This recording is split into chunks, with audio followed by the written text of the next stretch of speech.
ഇന്നത്തെ വീഡിയോ ഒരു ചെറിയ ബർത്ത്ഡേ സെലിബ്രേഷനാണ്. എൻ്റെ ചേച്ചിയുടെ ബർത്ത്ഡേ ആണ്.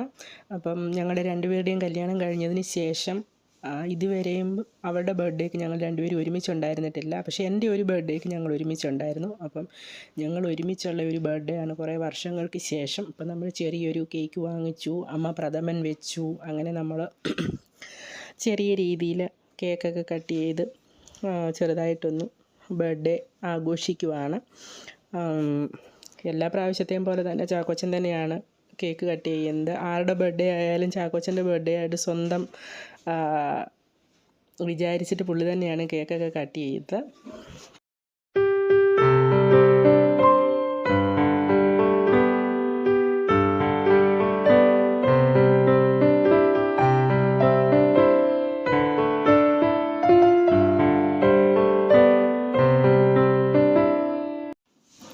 ഞങ്ങളെല്ലാവരും ചെറിയ ചെറിയ ഗിഫ്റ്റൊക്കെ വാങ്ങിച്ച് വെച്ചിരുന്നു. ആദ്യം തന്നെ സ്നേഹയാണ് ഗിഫ്റ്റ് കൊടുക്കുന്നത്. സ്നേഹ മുൻപേ ഒരു ചുരിദാറൊക്കെ വാങ്ങിച്ച് വെച്ചിരുന്നതാണ്. ചുരിദാറിൻ്റെ മെറ്റീരിയലാണ്, അത് വാങ്ങിച്ച് വെച്ചിരുന്നതാണ്. അത് സ്നേഹ കൊടുത്തു കഴിഞ്ഞപ്പം അത് കവറിലാണല്ലോ കൊടുത്തത്. അപ്പോൾ അത് അനീഷ് ഓടിപ്പോയി മേടിച്ചുകൊണ്ട് വന്ന് കവറിൽ നിന്ന് എടുത്തിട്ട് രണ്ടാമത്തെ ഗിഫ്റ്റ് എന്ന നിലയിൽ വീണ്ടും അത് തന്നെ കൊണ്ടു കൊടുത്തു. അപ്പം കവറിനകത്ത് സ്നേഹ കൊടുത്ത ഗിഫ്റ്റ് കവറിൽ നിന്ന് എടുത്തിട്ട് അനീഷ് കൊടുത്ത ഗിഫ്റ്റ്. അപ്പോൾ ഒരു ഗിഫ്റ്റ് തന്നെ 2 പ്രാവശ്യമാണ് കൊടുത്തത്. പിന്നെ അമ്മ അവൾക്ക് വേണ്ടിയിട്ടൊരു കമ്മൽ വാങ്ങിച്ച് വെച്ചത്. അതൊന്നും പുള്ളിക്കാരി അറിഞ്ഞില്ല. ഞാനും അമ്മയും കൂടെ നേരത്തെ തന്നെ പ്ലാൻ ചെയ്ത് എല്ലാം വാങ്ങിച്ചിരുന്നതാണ്. ആദ്യം ഞങ്ങൾ പോയി വേറൊരു കമ്മൽ വാങ്ങിച്ചിരുന്നു, ഒരു സ്റ്റഡ് വാങ്ങിച്ചിരുന്നു. പക്ഷെ അത് വാങ്ങിക്കാൻ വേണ്ടിയിട്ട് ചെന്ന സമയത്ത് ഞങ്ങളവിടെ വേറൊരു കമ്മൽ കണ്ടിരുന്നു. അപ്പോൾ ഞങ്ങൾ പക്ഷേ അതെടുത്തില്ല. നമ്മൾ അതിനുള്ളൊരു ബഡ്ജറ്റുമായിട്ടല്ലായിരുന്നു പോയത്. എങ്കിലും ഈ കമ്മൽ എടുത്തുകൊണ്ട് വന്നു കഴിഞ്ഞപ്പം നമ്മുടെ മനസ്സിന് അതായിരുന്നല്ലോ കുറച്ചും കൂടി ഇഷ്ടപ്പെട്ടത്. അതെടുക്കാൻ പറ്റിയില്ലല്ലോ എന്നുള്ള ഒരു പ്രയാസമായിരുന്നു. പക്ഷേ പിറ്റേ ദിവസം ഞങ്ങൾ അത് തന്നെ പോയി എടുത്തു. കമ്മലൊക്കെ കിട്ടിക്കഴിഞ്ഞപ്പോൾ അവൾക്ക് ഭയങ്കര സങ്കടമായിപ്പോയി. സന്തോഷം കൊണ്ടുള്ള ഒരു കരച്ചിൽ. പ്രതീക്ഷിച്ചില്ലല്ലോ അതൊന്നും അങ്ങനെ കിട്ടുമെന്നൊന്നും പ്രതീക്ഷിച്ചില്ലല്ലോ. അപ്പം അതൊക്കെ കാതിലൊക്കെ ഇട്ട് കൊടുക്കുവാണ്. അപ്പോൾ ഭയങ്കര ഹാപ്പിയായി. പിന്നെ ഞങ്ങൾ വാങ്ങിച്ചത് ഒരു സ്മാർട്ട് വാച്ചാണ്. അപ്പം എല്ലാവരെയും കെട്ടിപ്പിടിക്കുന്ന കണ്ടു കഴിഞ്ഞപ്പോൾ അനീഷ് പറഞ്ഞു, എന്നെ ഇനിയും കെട്ടിപ്പിടിക്കാൻ പറ്റിയില്ലെന്നുള്ളൊരു വിഷമം വേണ്ട, വേണേ ഇപ്പം കെട്ടിപ്പിടിച്ചോണോ എന്ന് പറഞ്ഞതാണ്.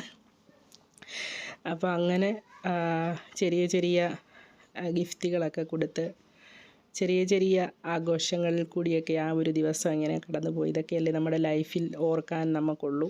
അപ്പോൾ വാച്ചൊക്കെ സെറ്റ് ചെയ്ത് കൊടുക്കുവാണ്. എനിക്ക് സത്യം പറഞ്ഞു കഴിഞ്ഞാൽ ഇതിൻ്റെ സെറ്റിങ്സോ കാര്യങ്ങളോ ഒന്നും അറിയത്തില്ല. അപ്പോൾ അനീഷാണ് ഇതെല്ലാം, അതിൻ്റെ എല്ലാ ആൾ. ആരെന്ത് വാങ്ങിച്ചു കഴിഞ്ഞാലും അതെല്ലാം പുള്ളിയുടെ ഉത്തരവാദിത്തമാണ് അതെല്ലാം ശരിയാക്കി കൊടുക്കുക എന്നുള്ളത്. അപ്പം അതെല്ലാം കഴിഞ്ഞ് ഞങ്ങൾ KFC കഴിക്കാൻ വേണ്ടിയിട്ട് പോയി. നമ്മുടെ സ്വന്തം ബിൽഡിങ്ങിൽ തന്നെ നമ്മുടെ സ്വന്തം KFC. താഴോട്ട് ഇറങ്ങും, 801-ൽ നിന്ന് താഴോട്ട് നമ്മൾ ഇറങ്ങുന്നു, KFCയിലോട്ട് പോകുന്നു, കഴിക്കുന്നു, അത്രയേ ഉള്ളൂ. അതിന് പ്രത്യേകിച്ച് അലങ്കാരങ്ങളും ആടയാഭരണങ്ങളും ഒന്നും വേണ്ട. അപ്പോൾ നമ്മൾ നേരെ താഴോട്ട് പോയി KFC ഒക്കെ കഴിച്ചു. ആക്ച്വലി നമ്മൾ KFC കഴിക്കാനല്ലായിരുന്നു പ്ലാന്. പുറത്ത് എവിടെയെങ്കിലും റെസ്റ്റോറൻറ്റിൽ പോയി ഫുഡ് കഴിക്കാം എന്നായിരുന്നു വിചാരിച്ചിരുന്നത്. പക്ഷേ അന്ന് നമ്മൾ കുറച്ച് ലേറ്റായിപ്പോയി. പിന്നെ തിരിച്ച് വരുമ്പോഴത്തേക്കിന് പാർക്കിംഗ് കിട്ടിയില്ലെങ്കിലോ എന്ന് വിചാരിച്ചിട്ട് പിന്നെ നമ്മൾ നമ്മുടെ സ്വന്തം KFCയിൽ തന്നെ പോയി അങ്ങനെ ഫുഡെല്ലാം കഴിച്ചു വന്നു ഹാപ്പിയായിട്ട്. അങ്ങനെ